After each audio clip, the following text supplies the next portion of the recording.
let's see and have a brief introduction in the life of plastic that will be discussed further in the documentary. So the life of plastic starts from the fossil fuels, such as oil and natural gas, and there's some bioplastics as well, but majority comes from fossil fuels. And then there's a process of refining to the input product to create different shapes and forms of all kind of plastics that we use in our daily life and in production in households. And then after the production, it enters the market and the distribution starts, usually from the shops or other distribution centers. That's how it's coming to our households and also to our workplaces, to our streets, to businesses, to governmental buildings and facilities. And then, of course, there's the waste that is generated. And there goes the first step of recycling.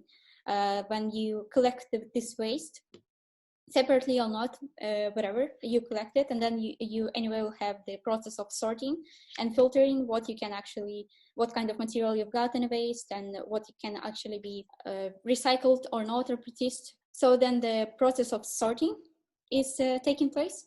And at this step, after the collection from all the households, all the places on this facility, it can happen overseas, when you sell your waste somewhere else to process and manage. Then some portion goes back to the factory when it's upcycling, so it made it back to the product, and then it enters the cycle again and used again to create things and stuff and products. So this is what is called recycling. But of course, some of the portions of it cannot be recycled or reused. So it's burnt or incinerated, or otherwise end up in a landfill. We will see what is the percentage that this actually gets recycled or doesn't get recycled, because this is actually one of the first excuses for people who is using a lot of single-use plastics in their daily life, that they are calmed down that it will be recycled anyway, so it's not harmful. But we see that this accumulation of plastics that is happening all over the place, not only in poor countries. You can go just outside on the road to Jeddah, you will see it in Jeddah, everywhere. It's happening everywhere. It accumulates and stays for long. So we start to notice it, not just because we don't throw it like in the trash bin, recycle. It just it doesn't go away actually. And this is what documentary really explains deep about where it goes and why it ends up floating like this and accumulating in such a great amount all over the place. And what's the problem with the recycling? Why it's not working? So this is a documentary, very recent, that was produced by Netflix by this Steve Rivo, who is a director. He's a professional filmmaker of nonfiction. So it's nothing particular about his biography that he's interested in this topic. He covered a lot of different areas, but in this documentary, they covered, for now, there's 4 different episodes, and one of them is on the recycling scheme, or Sham, how they call it. Not that much of the plastic waste actually gets recycled. And here you see on this graph that actually the trend is rising, so more of it gets recycled, but actually the production spiked as well. There is this number, just 9%, that was recycled of all produced plastic ever. I'm not sure how accurate can that number be, but judging from all these landfills and ocean patches that we observe, probably it seems like something like a true. Almost half, so almost 40% of the plastic waste comes from the packaging, all kinds of packaging, like single-use packaging and like multiple-use packaging. So it's a large contributor. This is directly linked to the kind of economy that we have, that we are distributing individually the stuff. There is not that much of the communal property, so to say.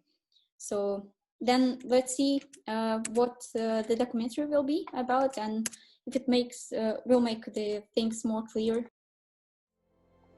I think personally that the movie did a great job on just generally covering the whole situation with the plastic production and recycling. And maybe they were a bit focused again on the last steps with the solutions. on the individual. In the beginning of the documentary, they said that it was an idea that was propagated by the chemical industry, but putting the responsibility on the end user, that the end user will decide.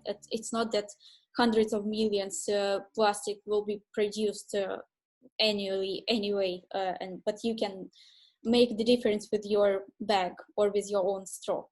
So this fetishism, I think, in my opinion, that takes this ages to pass a single law, starting with the wrong point, that people are trying to ban a single item like a bag, and it takes ages just to pass a single bill.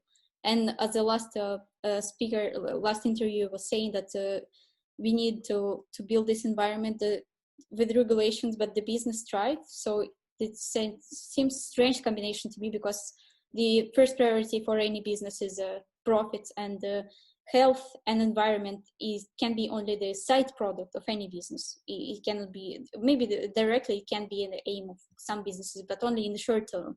This is the mechanism of market economy.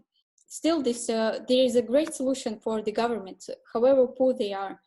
For example, suggest nationalizing these companies if they are not prioritizing over the profits for some, regulations, or stopping the production of some chemicals that are proven to be cancerogenic or harmful for the community. If they don't do this, then national them, then take this off them. So like there is a lot of ways, and some of people candidates in own elections, etc., they propose these measures as well, that they are ready to do this. So there's a lot of action that can be done collectively. Of course, on the individual level, we can still sort and collect separately. There will be still some percent that will be recycled. We can use less, of course, that's all good. But the biggest impact that one can have is to join politically in this, and unite with others in solidarity with this issue. And ask the policymakers and those who are really managing, the really big things, like really big communities, and at the same time, so they will make a change. Yeah, there is actually more things to be done. This is a small details actually that I put here, but we shouldn't forget question every time when we deal with something, when we faced with some commodity, when we are buying something, to ask ourselves, because the environment and the situation is not prompting us to think about it. We just come to shop, we take the things that we need, or maybe we just want, and we buy them and we use them, and then we throw them away somewhere. And we see just this point, if you remember the diagram in the beginning.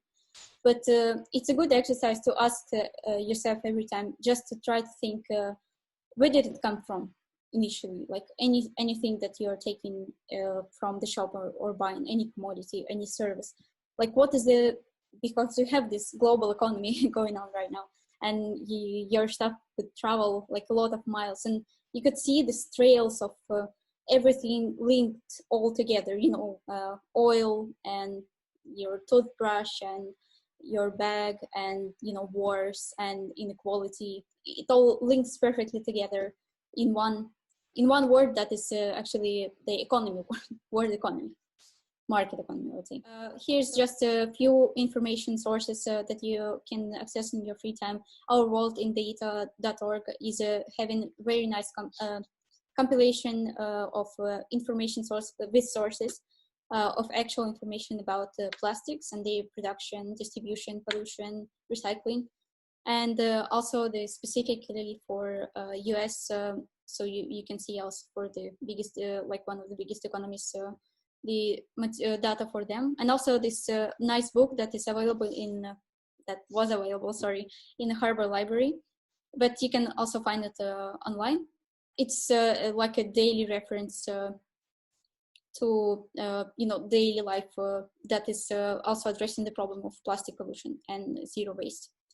Yeah, I wanted to also suggest you this, maybe not for today because it was overwhelming already with the documentary, but this video, the story of stuff, does a very excellent job also of adding up. If you feel like there's so many problems in the world that you don't know where to start to research and look, So this video in 20 minutes sum ups very much everything that you need to for this start, not only for plastic. This is the beginning of the Story Stuff project, which is also a really nice initiative, non-profit initiative. And yeah, here we go. This is the schedule for the next week. And our efforts also continue for raising awareness within our KAUST community. And I also wanted to, like, if everyone is listening still, I wanted to maybe from also personal experience, when you start to think about it, then you can take this very personal on yourself, all these planetary scale problems, and start to be really radical about going zero waste. And I know several of my personal friends, and I heard experience from people who tried to be zero waste, that they did to some extreme that it was harmful to them. So they avoided food that is packaged, and they couldn't eat certain foods, and it was causing them a deficiency. So basically some people ended up in hospitals just in this personal struggle individually to try to live without plastic and waste. So, and this can be really heavy on one's shoulder. So don't feel that you're alone, and don't feel that you put someone on, under pressure, that you're trying to, make them do something that you like. It's our global problem. And even if it's somewhere in Malaysia or China, it doesn't mean that it's their problem, or not ours, or like some poor countries. And also this is like a planetary, but it's also not only your problem. So let's keep in touch, stay together, do what we can, but realize that the solutions are way above individual level. Yeah, and it was nice to have you all today. Hope you enjoyed the movie.